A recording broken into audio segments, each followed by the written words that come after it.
Alors on va commencer par la structure numéro 3. Il s'agit de la membrane plasmique ou cytoplasmique.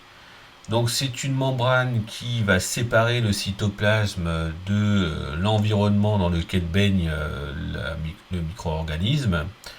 Et donc le rôle principal, c'est bien de constituer une barrière qui va être perméable et qui va permettre comme ça l'entrée de manière sélective de nutriments et la sortie de déchets métaboliques. Alors d'un point de vue composition chimique, la membrane plasmique est formée en fait d'une couche de phospholipides, comme chez les eucaryotes. Donc on retrouve la structure classique du phospholipide formé d'un glycérol, d'un phosphate et de deux acides gras, donc avec une tête polaire et deux groupements hydrophobes que constituent les acides gras. Alors il faut remarquer qu'il n'y a pas de stérol chez les prokaryotes. Alors, on peut toujours trouver des exceptions et c'est le cas par exemple des mycoplasmes qui possèdent des stérols dans la membrane. Enfin, retenez quand même que globalement chez les prokaryotes, il n'y a pas de stérol. Alors dans la membrane plasmique, on va retrouver également des protéines, et ces protéines membranaires vont jouer un rôle important dans le transport des nutriments vers l'intérieur de la cellule. Et ces protéines membranaires seront également impliquées dans les processus énergétiques, puisqu'il n'existe pas de mitochondrie au niveau des bactéries, et donc cette membrane hébergera l'ensemble des protéines impliquées dans la chaîne respiratoire. Alors chez les archées, je vais vous donner une petite remarque, chez les archées, il n'y aura pas d'acide gras au niveau des phospholipides, et le glycérol en fait sera associé à des structures isopréniques, et du coup ce sont des liaisons éthères. Et ce qui est intéressant aussi de savoir, c'est que ces lipides vont se ponter par des liaisons covalentes entre les deux couches. Et il y aura comme ça c'est comme s'il y avait une seule couche de lipides, et ça va considérablement augmenter la résistance de ce type de micro-organisme. Alors, à propos maintenant du chromosome bactérien, qui est représenté en 5. Alors, la cellule prokaryote est une cellule qui, en général, comporte un chromosome unique.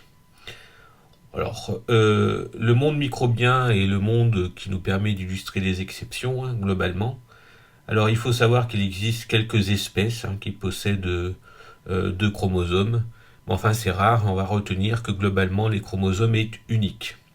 Le chromosome est généralement circulaire. Et ce chromosome est visible en microscopie électronique et il porte le nom de nucléoïde. Alors la taille du chromosome bactérien est très variable.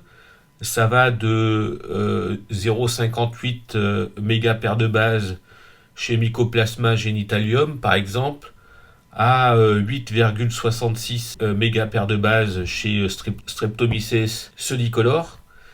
Alors on va retenir juste une moyenne, Escherichia coli, c'est de l'ordre de 4,6 mégapaires de base.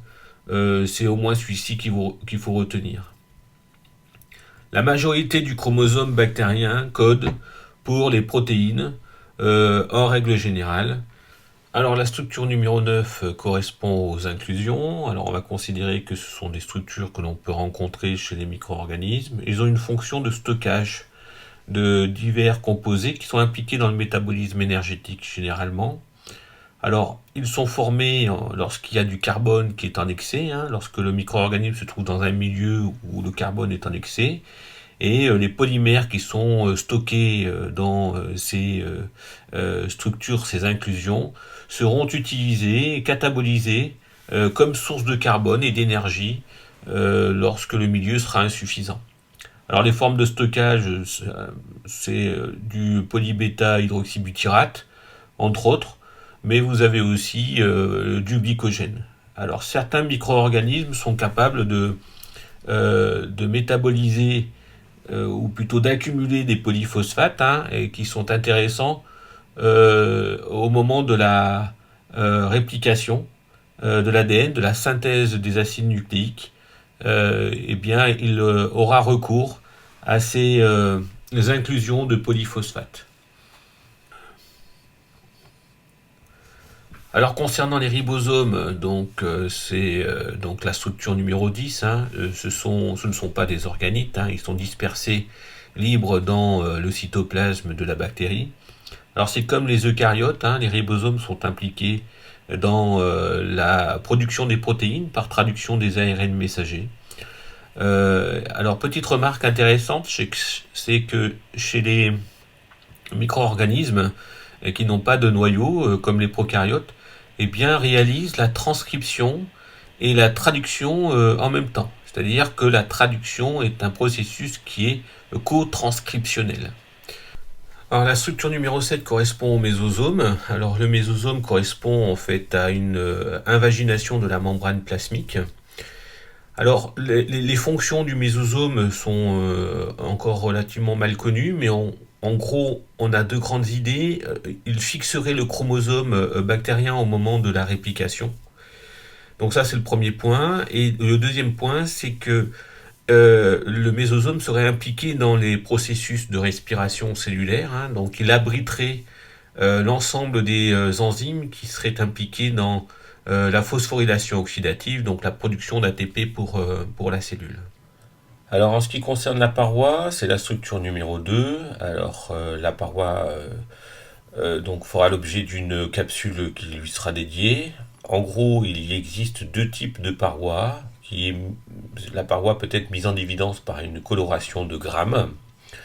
Alors pour les grammes négatifs, il y a une couche, une membrane externe, et un peptidoglycane et une membrane plasmique.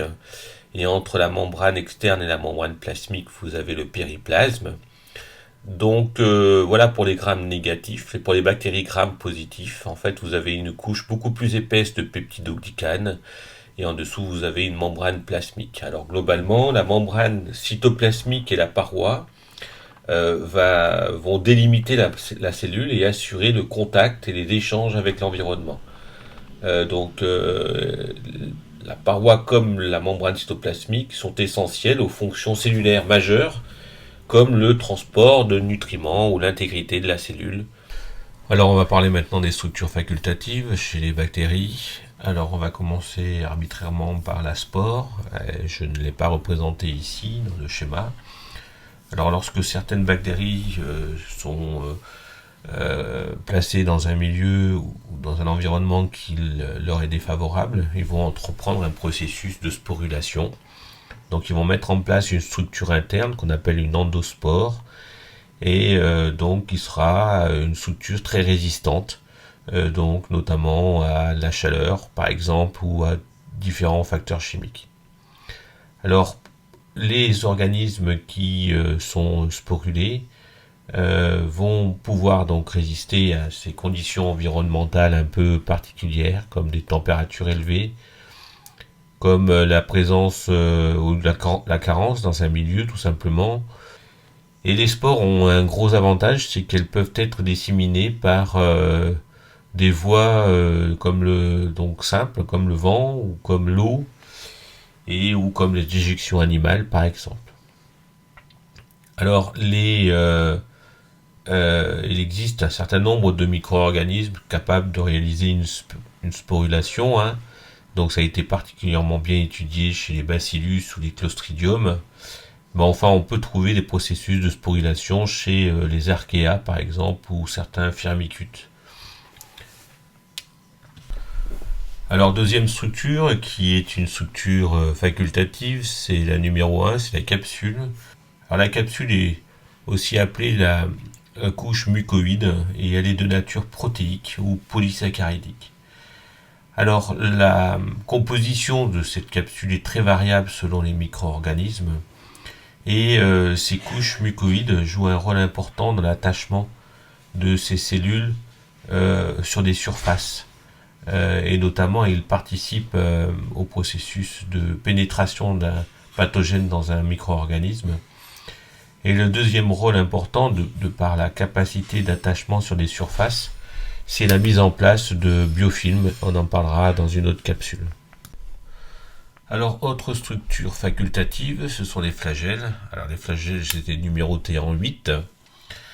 Les flagelles sont des structures protéiques qui sont assez longues et fines, mais surtout qui sont douées de mobilité par rotation. Les flagelles sont visibles en microscopie photonique à condition que l'on réalise une coloration spéciale. Alors, la disposition des flagelles chez les micro-organismes est variable. Donc, on peut avoir une disposition à l'une des extrémités. Donc, on appelle ça une ciliature polaire. On peut avoir une disposition en touffe à une des extrémités. On appellera ça alors du coup une ciliature lophotriche. Et on peut avoir une ciliature tout autour de la cellule. On parlera alors de ciliature péritriche. Et on comprend bien que selon la disposition des flagelles, eh bien la mobilité ne sera pas la même. Pour une ciliature polaire et lophotriche, le déplacement se fera principalement en ligne droite ou en zigzag. Et pour une ciliature péritriche, eh bien en fait les micro-organismes vont tourner sur eux-mêmes. Alors le déplacement va se faire par inversion de rotation du flagelle, ce qui fait qu'il y aura un arrêt brutal des micro-organismes et puis un changement d'orientation aléatoire des micro-organismes qui vont pouvoir du coup reprendre leur mobilité. Et c'est ainsi que les micro-organismes se déplacent.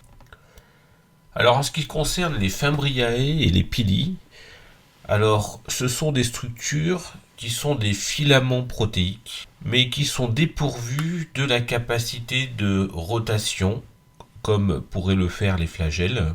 Alors ce sont des structures que l'on peut rencontrer aussi bien chez les bactéries Gram positives que chez les bactéries Gram négatives. Leur point d'insertion ne sera tout simplement pas le même. Alors du point de vue de la fonction, il faudra retenir que ce sont des structures qui permettent les processus d'adhésion de ces micro-organismes, aussi bien sur les structures inertes que sur les structures vivantes. Et donc il faudra bien retenir que les Fimbriae sont des acteurs fondamentaux de virulence des bactéries pathogènes. Alors on retrouve ces Fimbriae chez certains micro-organismes tels que Neisseria ou Salmonella. Alors les pili, en structure en 11, il y en a certains qui sont spécialisés dans la reconnaissance, l'attachement et la sécrétion. Alors c'est le cas par exemple des pili de conjugaison, qu'on appelle aussi les pili sexuels. On ne sait pas trop comment cela fonctionne, mais quoi qu'il en soit, ces pili permettent la reconnaissance des micro-organismes et ensuite ils vont permettre la sécrétion d'ADN de la cellule donneuse vers une cellule hôte. Alors, autre structure facultative, représentée en 12, ce sont les vésicules de gaz. Alors, chez les prokaryotes, ce sont des structures qui sont assez rares. On va les rencontrer plutôt dans des prokaryotes qui vivent dans des milieux aquatiques. C'est le cas des cyanobactéries. Alors, les cyanobactéries sont des micro-organismes qui sont capables de réaliser de la photosynthèse, et qui utilisent la lumière comme source d'énergie. Alors ce sont des micro-organismes qui vont vivre sur des colonnes d'eau et qui vont se servir des vésicules de gaz pour donc se déplacer verticalement et donc réguler la hauteur en fait tout simplement au niveau des colonnes d'eau grâce à ces vésicules de gaz. Alors les plasmides sont des molécules représentées en 4. Ce sont des molécules d'ADN qui sont généralement l'ADN circulaire à double bras. Ce sont des molécules qui ont une réplication totalement indépendante par rapport au génome, au chromosome bactérien. Leur taille est très variable, ça va de quelques kilobases à plusieurs centaines de kilobases. Et ils peuvent exister dans la bactérie sous forme de plusieurs copies. Donc dans une même cellule, il peut y avoir plusieurs copies du même plasmide. Alors ces plasmides contiennent en général des gènes qui vont conférer aux cellules hôtes des propriétés particulières. C'est le cas par exemple de la résistance à certains antibiotiques, de la résistance aux métaux lourds. Ça peut leur donner également des caractères métaboliques particuliers. Donc ce sont bien des structures qui sont facultatives et qui en général vont donner un avantage sélectif aux micro-organismes.